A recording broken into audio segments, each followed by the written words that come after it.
say stars. That'll be very interesting to the people that study the stars.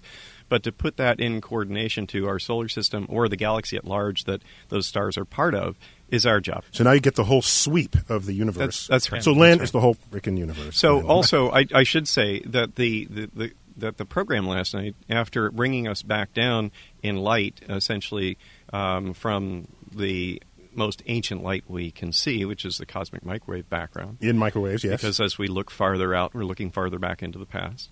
That as we come down, we then hand it over to Joy Hirsch, who's the director of the Columbia Brain Lab. And she talked about really the difference between photons and essentially the light in our mind in a sense of understanding. And so that we're really trying to address this issue of the universe around us and the universe that we know in our brains. So you went from the outer universe to the universe of our inner mind. Correct. Good. You know what that reminds me of? When I was in college, I took a lot of drawing. I was like a art minor, and I remember one of our teachers telling us to squint our eyes.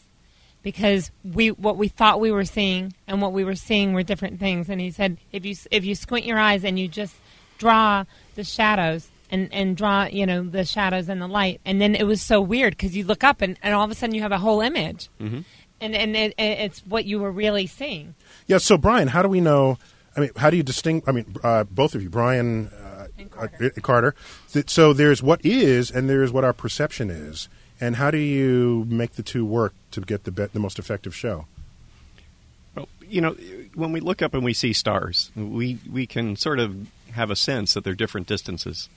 But to really see the layout and the distances, or say where the planets fall in this, because look up in the night sky tonight and you'll see one of those bright stars, so to speak, is Saturn. It's Saturn in so the evening sky. It's a beautiful sight tonight. And we were showing that with the World Science Festival just on Friday night, which was wonderful. And people always right under the Brooklyn through. Bridge. That was a beautiful setting. Yeah, if people don't know, this time of year, every year in New York City, there's the World Science Festival, and some of the greatest scientists in the nation and in the world descend on New York and bring science to the public in many different venues, one of which was the Hayden Planetarium last night. But if you look at the grand tradition of natural history museums, you typically have a diorama. So you'll have taxidermied animals, and then you'll have the grass or a tree, and then you have a backdrop painting, which is too far to really discern some depth to.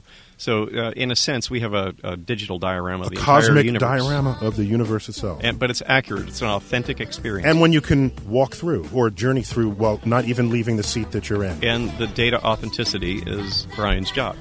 When we come back, more from Let There Be Light on Startalk Radio.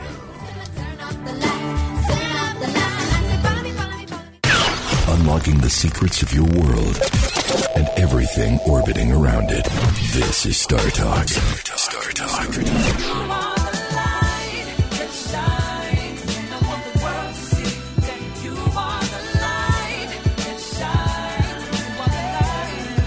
This is Startalk Radio. I'm your host, Neil Degrasse Tyson, astrophysicist with the American Museum of Natural History. You can follow us on Twitter. Startalk Radio is our handle. We're also online, startalkradio.net. And, of course, you can like us, Startalk Radio on Facebook. That sounds needy. I like you, Neil. Brian Abbott, manager of the Digital Universe. You had some comment just before the break about the difference between how a scientist views data and how you guys make it alive. What struck me when I started working on this project is that scientists see their data not only as a 2D graph, but also they only see their data. They don't see it in the bigger picture, the bigger context of where that fits in the universe. So the visually 2D is star. in two-dimensional, right? Yeah, of course. Yeah. This is 2D. Okay. So they have a Sorry, narrow it's not view. 2D fruity. 2D, yes, 2 2D. dimensions, yes. Yes. So it's a really boring way to look at the data, and you might miss the bigger picture.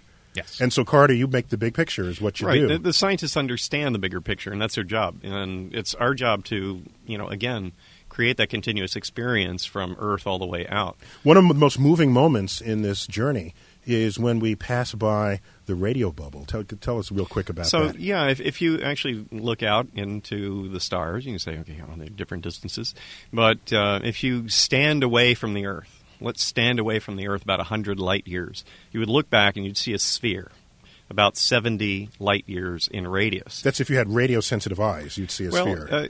No, you'd have to actually be detecting it and be at the sphere. At the sphere, okay. But what we do is we draw a graphic of a sphere, and that indicates how far radio signals have traveled since the Earth became radio bright. You had Tesla and Marconi and early radio that bounced around inside the ionosphere. So it's not when Earth became radio bright, it's when human beings on Earth became radio emitters. Right? Yeah, that's right. With their apparatus. With radars and television carrier waves. And so you can see that moving out. So if you parked next to Arcturus tonight, which is up in our sky, you would let's plan to do that. Yeah, you would be hearing radio broadcasts or TV from 40 years ago. Yeah, see, I have that question. If there's all this stuff that we can't see, all these waves and light waves and things penetrating your body right now, then don't they all bump into each other? When is there too much, and what happens? Yeah, no. The interesting thing about is they can interfere, but they only interfere if they're sort of coherent. So a laser, you can make lasers interfere, and you get like what they call fringe patterns. Oh, before we leave, I have to know: are there lightsabers? Oh, you mean like in life? Star Wars? Yeah. No. Okay, so now. So, he told me to wait and ask on the air. No. Here's the thing. No, you can make a beam of light that would be visible, such as lightsaber. Like your light beam thing that you used to point. And I even tweeted this a few weeks ago. Lightsabers would not hit each other; they would just pass right through one another, and they wouldn't have these sword fights the way they would show it. They would just pass through one another. What kind of light is lasers made out of? Like it's visible light. You can make other kinds of laser light, but the ones we're most familiar with are visible. The radiosphere sort of sets us up in a sense that if you go away from the Earth far enough, you're going far enough back in time. Everything we see, a star twice the distance away is twice as far in the past, essentially. So if you look far enough, you're actually seeing the cooling off of the universe, or the transition between when it was a plasma and opaque to where it became clear space. And that's the microwave background that we see. So you not only show us the radio bubble that we created, that's now about 100 light years out, right. And all of our civilization, as we've communicated it through each other, has leaked into space and is contained within this bubble. So you show like if God were to look at it. Yeah, but those or are Carter. Yes. Those are waves moving out, our radiosphere. Mm-hmm. But the stuff that's coming to us is essentially, you can imagine a sphere very large, that's a microwave background, and everything that we can observe is contained within it.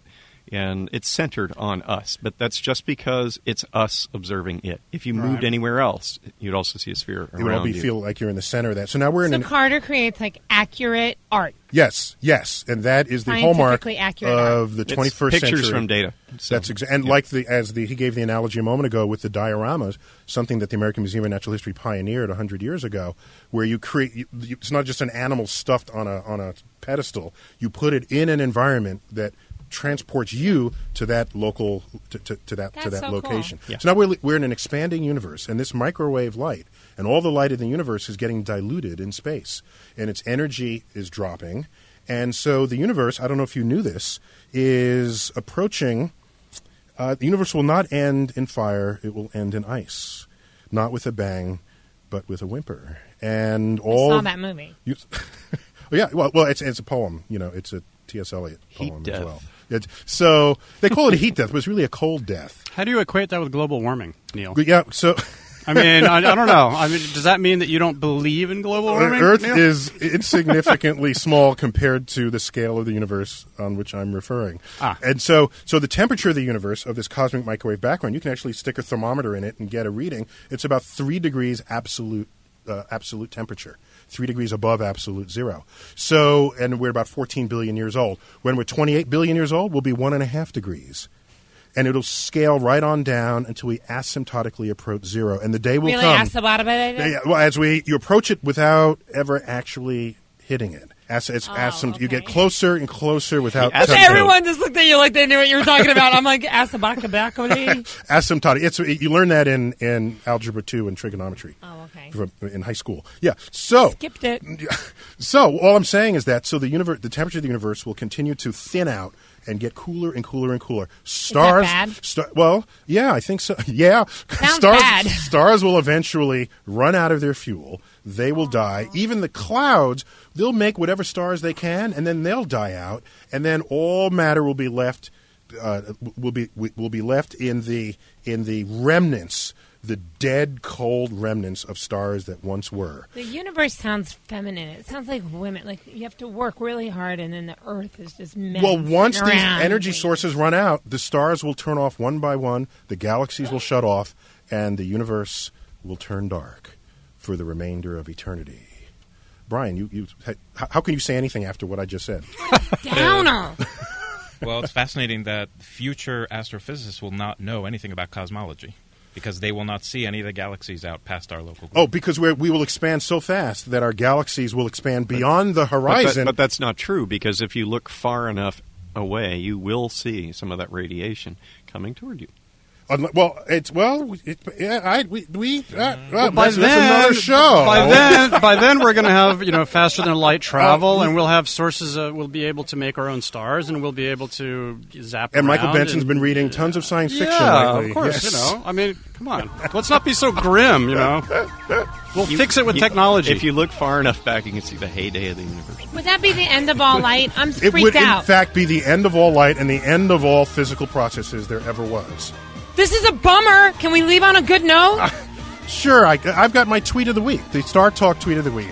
Let's see if I can leave you on a poetically beautiful note. May I? Please, but thank you guys. You are all awesome. Astrophysicists do not fear the dark because telescopes reveal the night to be ablaze with bands of light our eyes cannot see.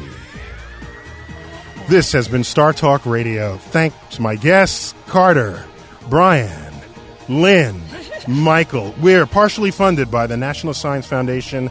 I'm Neil deGrasse Tyson. Lighten up for Lighten up! StarTalk Radio. We'll see you next time.